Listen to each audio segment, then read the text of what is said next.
ഇത് നാണപ്പിന് കല്യാണത്തിന് ഉടുക്കാനുള്ള മുണ്ടും ഷർട്ടുമാണ്. ഇത് അവൾക്ക് സാരി. കൊച്ചമ്മ ഡ്രസ് തന്നു, അങ്ങനെ കുറെ രൂപയും തന്നു. പക്ഷേ ഈ കാർ എന്റെ കല്യാണത്തിന് തരുമെന്ന് ഞാൻ വിചാരിച്ചില്ല. ഞാൻ പറഞ്ഞിട്ടാ തന്നത്. ബില്ല് മാറി കിട്ടിയിരുന്നെങ്കിൽ കല്യാണമേ ഇവിടെ വെച്ച് നടത്തുമായിരുന്നു. അതിരിക്കട്ടെ, കംസൻകുട്ടമ്പിള്ളയുടെ അനന്തരവളാണോ പൊന്നമ്മ എന്നാണ് മൂപ്പിലാൻ പറയുന്നത്. പക്ഷെ അതിന്റെ അക്കൽദാമ എന്താണെന്ന് എനിക്കറിയില്ല. ഇനി ചോദിച്ചറിയാമല്ലോ. ദാസാറിന്റെ പാചകമൊക്കെ അവളാണല്ലേ? അതെ. അതുകൊണ്ട് കല്യാണം കഴിഞ്ഞാൽ ഉടനെ വിളിച്ചുകൊണ്ടുവരാൻ പറ്റില്ല. എഞ്ചിനീയർ സാറിന്റെ അക്കൽദാമ മുടങ്ങി പോയില്ലേ? അത് ശരിയാ. അദ്ദേഹം എങ്ങോട്ടെങ്കിലും സ്ഥലം മാറിക്കഴിഞ്ഞാൽ ഒരു വീടെടുത്ത് രണ്ടുപേർക്കും കൂടി താമസിക്കണം. എന്നാ ഇനി നീ താമസിക്കണ്ട. കല്യാണം മംഗളമായി നടക്കട്ടെ. കല്യാണം കഴിഞ്ഞ് അമ്പലത്തിൽ നിന്ന് ഞങ്ങൾ നേരെ ഇങ്ങോട്ട് വരുള്ളൂ. അങ്ങുന്നതിന്റെയും കൊച്ചമ്മയുടെ അനുഗ്രഹം വാങ്ങിക്കാതെ ഞങ്ങൾ വേറെ ഒരു അക്കൽദാമയ്ക്കും പോയില്ല.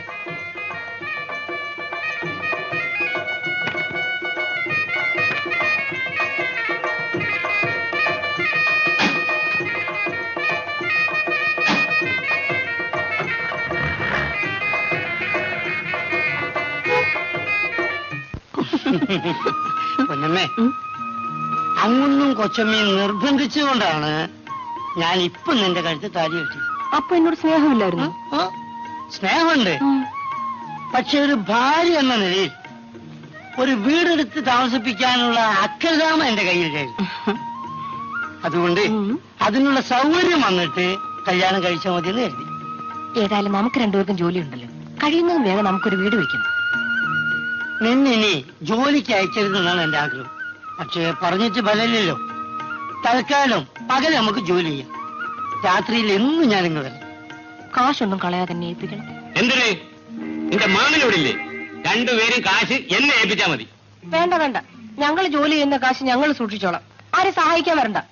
തല തെറിച്ചവളെ, ഒരു സംബന്ധക്കാരനെ കിട്ടിയപ്പോ നീ മൂട് മറന്നോ? ഒറ്റ താൻ വീക്കുവോ? പൊന്നമ്മയെ എന്നെ വീക്കുന്നൊന്ന് കാണട്ടെ. ഞാനൊരു കളിതമാശ പറഞ്ഞല്ലേ നാടപ്പ, നീ അതൊക്കെ കാര്യമാക്കേ. എടോ ഡിപ്പിക്ലോസേ, പൊന്നമ്മ ഇപ്പൊ എന്റെ ഭാര്യ. ആര്? എന്റെ ഭാര്യ. തങ്കല്ല, എന്റെ. താൻ അവളെ ഭരിക്കാൻ വന്നാലേ അടിച്ച് രണ്ട് അക്കൽദാമ ഇളക്കി കളയും. എന്തോന്ന് അക്കൽദാമ? അപ്പോ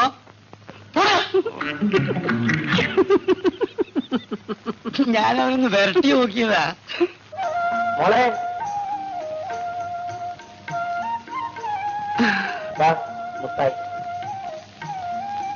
ഇപ്പൊ ഇവർക്ക് മാമനേക്കായി സ്നേഹം മുട്ടായിയോടാ.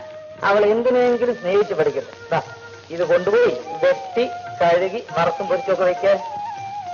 ഇന്നെന്താ പതിവില്ലാതെ വലിയ മീൻ? അറിഞ്ഞില്ലേ, ചേട്ടൻ ജാമ്യത്തിൽ ഇറങ്ങുക. ജയിലിൽ 2-3 ദിവസമായിട്ട് ഗോതമ്പുണ്ടുമായിട്ട് കഴിയുകയില്ലായിരുന്നു. ഇന്നെങ്കിലും വയറ് നിറച്ച് നല്ലതുപോലെ വല്ലതും കഴിക്കണം.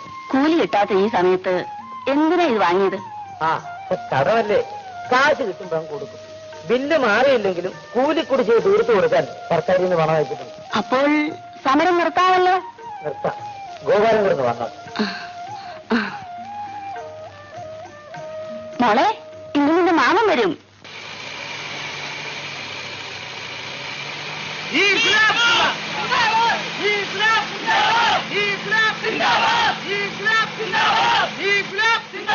തൊഴിലാളി ഐക്യം! തൊഴിലാളി ഐക്യം! തൊഴിലാളി ഐക്യം! തൊഴിലാളി ഐക്യം! തൊഴിലാളി ഐക്യം!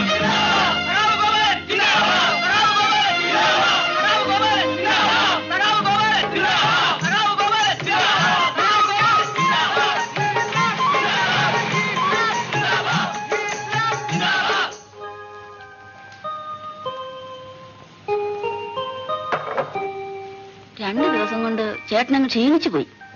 നിനക്ക് തോന്നുന്ന എത്ര പ്രാവശ്യം ജയിലിൽ പോയിട്ടുള്ളവനാ ഞാൻ. എനിക്ക് പേടിയായിരുന്നു. അയൽപക്കത്ത് ആരെങ്കിലും പിടിച്ച് കിടത്താൻ പാടില്ലായിരുന്നു. ബാവ എന്നും രാത്രി ഈ തിണ്ണയ്ക്ക് വന്ന് കിടക്കുമായിരുന്നു. ബാവായോ? അതെ ചേട്ടാ, എന്നും അരി സാധനങ്ങളും ഒക്കെ വാങ്ങിച്ചുകൊണ്ട് തരുമായിരുന്നു. നല്ല സ്നേഹമുള്ള മനുഷ്യനാ. ഷാൻ കമ്മിറ്റി നോട്ടീസാണ്. കമ്പി വാങ്ങിച്ച വഴിയിൽ 1.5 ലക്ഷം രൂപ കൊടുക്കാനുള്ള വക്കീൽ നോട്ടീസ്. ഞാൻ എവിടെ കൊടുക്കും? നോട്ടീസിന് മറുപടി അയക്കണം. ഉടനെ കൊടുക്കാമെന്ന്. മറുപടി അല്ല അവർക്ക് ആവശ്യം, അവർക്ക് രൂപയാണ് ആവശ്യം. ഇത് കൂടാനിട്ട് മരിച്ചവരുടെ വീട്ടിലേക്ക് 10,000 രൂപ കോമ്പൻസേഷൻ കൊടുക്കണമെന്ന് സർക്കാർ എഴുതി വന്നിരിക്കുന്നു. ഞാൻ അന്നേ പറഞ്ഞതാ അവിവേകം ഒന്നും കാണിക്കരുതെന്ന്. ഗോപാലിന് കേസ് കൊടുക്കാൻ ബോംബ് എറിയിച്ചു. എന്നിട്ടിപ്പോ എന്തായി? ആളപകടം ഉണ്ടാകുമെന്ന് ഞാൻ വിചാരിച്ചു. ആ ദാസ് പറഞ്ഞു, ഞാനങ്ങ് ചെയ്യിച്ചു. ആ വകയിൽ രൂപ 5,000 ആ പൊന്നമ്മയ്ക്ക് കൊടുക്കേണ്ടി വന്നത്. അന്ന് ഒത്താശ പറഞ്ഞു തന്നവനൊക്കെ ഇപ്പൊ എവിടെ പോയി? അവനൊക്കെ ഇപ്പൊ എന്നെ കാണുമ്പോ ഒളിക്കുകയാണ്. ആ ദാസിനെ എനിക്കൊന്ന് കാണണം. എന്തിന്? എല്ലാ ചരടുകളും ഇപ്പൊ അയാളുടെ കയ്യിലല്ലേ? അയാളെ പിണക്കിയാൽ അനുഭവം എന്തായിരിക്കും അറിയാമോ? പിന്നെ ഞാൻ എന്ത് ചെയ്യണമെന്നാ നീ പറയുന്നത്? മുള്ളിനെ മുള്ളുകൊണ്ടെടുക്കണം. ഞാൻ പോയി അയാളെ ഒന്ന് കാണാം. ദാസിനെയോ? അതെ. നീ നിന്റെ കൈ 10,000 രൂപയുണ്ട്. അത് നീ ഇവിടെ എവിടെയോ ഒളിച്ചു വെച്ചിരിക്കുകയാണെന്ന് ഞാൻ അറിഞ്ഞു. ഇതാര് പറഞ്ഞു മാമ? ആറുകൊലത്ത് ഗോവിന്ദപിള്ള. ആ മാടക്കടക്കാരനല്ലേ? ആ, അയാളുടെ അച്ഛൻ തന്നതായിരിക്കും. അപ്പൊ എഞ്ചിനീയർ സാർ തന്നെ കാശോടെ? അദ്ദേഹം കാശ് തരാമെന്ന് പറഞ്ഞിട്ട് ഇതുവരെ തന്നില്ല. അതല്ലാതെ നിന്റെ വേറെ കാശ് കാണണമല്ലോ. ആ, അതെനിക്കൊരു വീട് വയ്ക്കാന്. ആ, അപ്പൊ നിനക്ക് തനതായ വീട് വേണം, ഭർത്താവ് വേണം. നിന്നെ കൊണ്ടുകിടന്ന ആളാക്കി എനിക്ക് ഡിപ്ലിക്കോസ് അടിക്കാൻ പോലും കാലണ തരില്ല അല്ലേ? ശരി, നീ ഈ വീട്ടിൽ തന്നെയാണല്ലോ പണം ഒളിച്ചു വെച്ചിരിക്കുന്നത്. നമുക്ക് കണ്ടോളാം. ഒന്നും ഇല്ലേലും അവളൊരു നായർ പെണ്ണല്ലോ. എന്റെ മോളുടെ പ്രായമല്ലേ ഉള്ളൂ. നിനക്ക് എന്നോട് ഒരു വാക്ക് പറയാമായിരുന്നില്ലേ? ഞാൻ അവളെ വിളിച്ച് എന്നെ വീട്ടിർത്തില്ലായിരുന്നു. ഇത് പോകണം കേടായിപ്പ്. ഏത് ആ ബാവ ഉള്ളോടാ ഇവിടെ അവളെയും കുഞ്ഞിനെ സംരക്ഷിക്കാൻ. ചേട്ടാ, ബാബ എനിക്ക് നല്ലപോലെ അറിയാം. നീ വെറും ശുദ്ധനാടാ. വെടിമരുന്നിന്റെയും ചേർന്നാലേ പൊട്ടും. മനസ്സിലായില്ല? അന്യരായ ആണും പെണ്ണും തമ്മിൽ ചേർന്നാലേ സംഗതി എളുപ്പമാണെന്ന്. ഏതായാലും വന്നത് വന്നു. ഇനിയെങ്കിലും നീ അവനെ അവിടെ അടുപ്പിക്കണം.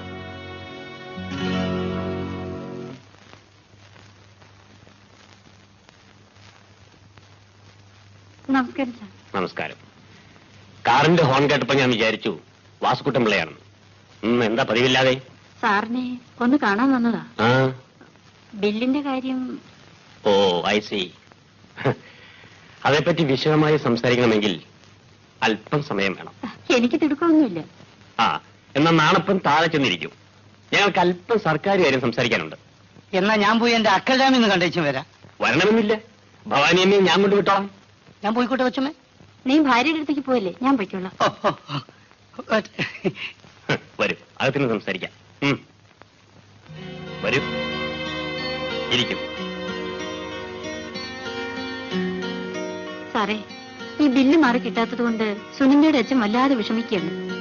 ബില്ല് പാസ്സാകാത്തതിന് എന്റെ അറിവിൽ ഒരേ ഒരു കാര്യമേ ഉള്ളൂ. അതെന്താണെന്നാണ് അറിയേണ്ടത്. അതിപ്പോ ഞാനെങ്ങനെയാ പറയുന്നത്? പറയാതെ എങ്ങനെ അറിയുന്നത്? മനസ്സിലാക്കുമെന്ന് കരുതി.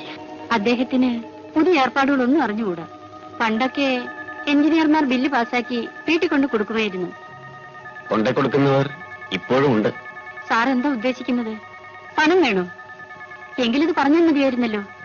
ഭാര്യമ്മേ, നിങ്ങളൊക്കെ ഉള്ളപ്പോൾ എനിക്കെന്തിനാ പണം? സാർ, എനിക്കൊന്നും മനസ്സിലാവുന്നില്ല. അത് തന്നെയാണ് തകരാറ്. വളച്ചു കെട്ടാതെ എന്താ കാര്യമെന്ന് പറയും. ബില്ല് പാസ്സാകാത്തതിന് കാരണം ഞാൻ ശുപാർശ ചെയ്യാത്തതുകൊണ്ടാണ്. അതെ.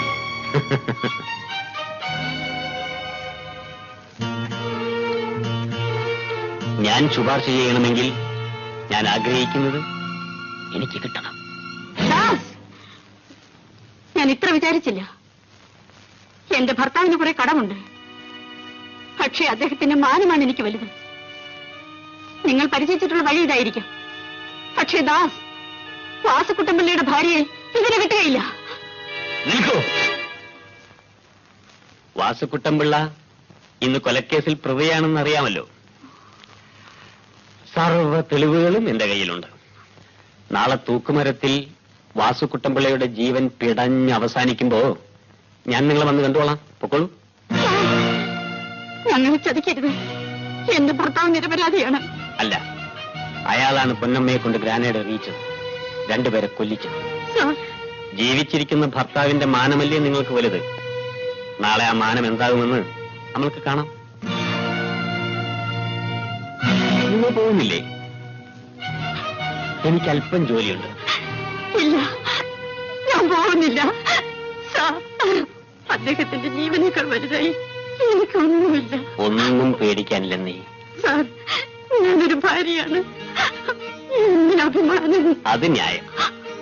ഇതാ നോക്കൂ, ഇത് ഞാനും നീയുമല്ലാതെ ദൈവം പോലും അറിയാൻ പോകുന്നില്ല.